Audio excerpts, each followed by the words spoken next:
प्रणाम, आपका स्वागत और अभिनंदन है। आपने कभी भगवान गणेश के जन्म की कहानी तो सुनी ही होगी। आज उसे पुनः एक नए स्वरूप में सुनिए। भगवान गणेश, जिन्हें सनातनी पौराणिक कथाओं में पूजनीय माना जाता है, अपनी अनूठी उपस्थिति और उनकी आकर्षक कहानी के लिए जाने जाते हैं। हाथी के मुख वाले देवता जो बुद्धि और समृद्धि के प्रतीक हैं, उनके जन्म की कथा उनकी व्यक्तित्व की तरह ही अनूप है। यह एक ऐसी कहानी है जो रहस्यमयी तत्वों, दिव्य भ्रांतियों और गहन प्रतीकों को एक साथ बुनती है। एक ऐसी कहानी जिसका रहस्य अभी खुलने जा रहा है। चलिए इस रोचक कथा में गोता लगाते हैं। आकाशीय लोकों में शांति से परिपूर्ण एक स्थान है, शिव और पार्वती का निवास, कैलाश पर्वत। भगवान शिव जो अपने तीसरे नेत्र और सिर पर अर्धचंद्र के साथ विराजित हैं, सनातनी त्रिमूर्ति में संहारक हैं। वे ध्यान, योग और कला के प्रतीक भी हैं। उनके साथ हम देवी पार्वती को पाते हैं, जो प्रेम, ममता और भक्ति की मूर्ति है। वह सर्वोच्च देवी आदि पराशक्ति का कोमल और पोषण करने वाला रूप है। वह सनातन धर्म में माता है और उनके कई गुण और स्वरूप हैं। दिव्य समन्वय के बावजूद पार्वती जी के हृदय में एक गहरी लालसा थी, अपना स्वयं का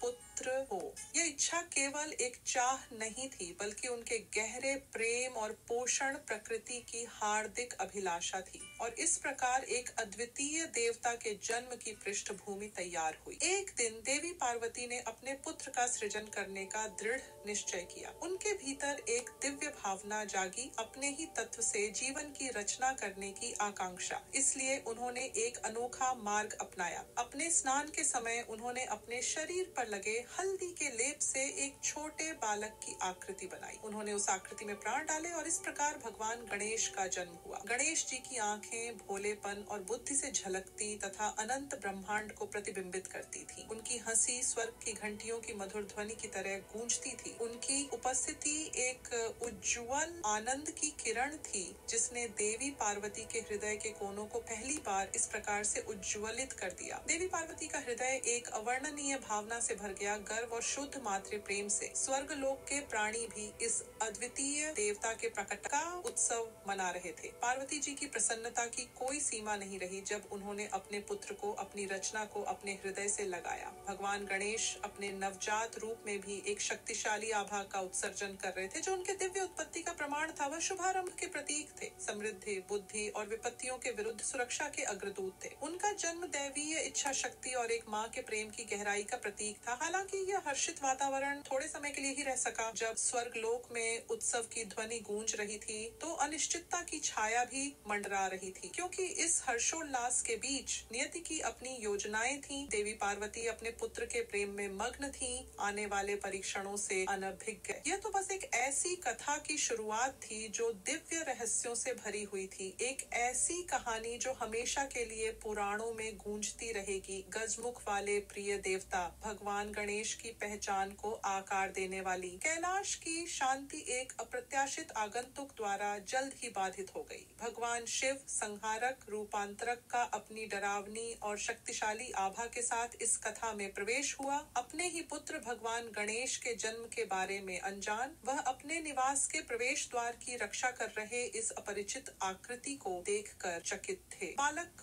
भगवान गणेश अपने स्थान पर साहस पूर्वक खड़े थे। उनकी आंखों में अडिग दृढ़ता झलक रही थी। आखिरकार उन्हें अपनी माँ देवी पार्वती के स्नान के दौरान प्रवेश द्वार पर पहरा देने का कार्य सौंपा गया था। उन्हें यह नहीं पता था कि उनके सामने खड़े विकट प्राणी उनके पिता थे। दैवीय लोक में सम्मान सभी संबंधों का सार है। भगवान गणेश का भगवान शिव को प्रवेश करने से रोकना एक गंभीर अपमान के रूप में देखा गया। दोनों के बीच एक गर्म झड़प हुई। हवा में तनाव इतना घना था कि उसे मानो तलवार से काटा जा सके। भगवान शिव जो अपने क्रोध के लिए जाने जाते हैं, पीछे हटने वाले नहीं थे। स्थिति तेजी से बिगड़ी, जिसके परिणाम स्वरूप अकल्पनीय घटना हुई। भगवान गणेश के शीश पर आघात हुआ और उसे काट दिया गया। तीनों लोग स्थिर हो गए। शांति अराजकता और भ्रम में परिवर्तित हुई। उसके बाद की चुप्पी असहनीय थी। देवी देवता स्तब्ध थे। गणेश धरा पर निर्जीव पड़े हुए थे। कैलाश पर्वत की शांति भंग हो गई थी। उसकी जगह एक भारी दुख और पछतावे की भावना ने ले ली थी। भगवान शिव अपने क्रोध में अपने ही पुत्र को पहचानने में असफल रहे थे। जो एक हर्षित अवसर होना चाहिए था, वह गहन शोक में बदल गया था। सभी प्राणी असहाय से सोच में डूबे हुए थे, भविष्य के चिंतन में। अनिश्चितता की इस स्थिति में एक तनाव और अराजकता का क्षण पैदा हुआ, जिसके परिणाम स्वरूप ऐसी घटनाओं की श्रृंखला शुरू हुई जिसने सब कुछ बदल दिया। इस दुर्भाग्यपूर्ण घटना के कारण देवी पार्वती अत्यधिक व्यथित थीं। उनके असीम दुख से प्रभावित होकर भगवान शिव ने गणेश जी के निर्जीव शरीर में दोबारा प्राण फूंकने का निर्णय लिया। लेकिन आप सोच रहे होंगे कि गणेश को हाथी का सिर कैसे मिला, है ना? भगवान शिव ने अपने अनुयायियों को आदेश दिया कि वे उत्तर दिशा की ओर जाएं और सबसे पहले देखे जाने वाले जीव का सिर लाए। जैसा कि नियति ने तय किया, वह जीव एक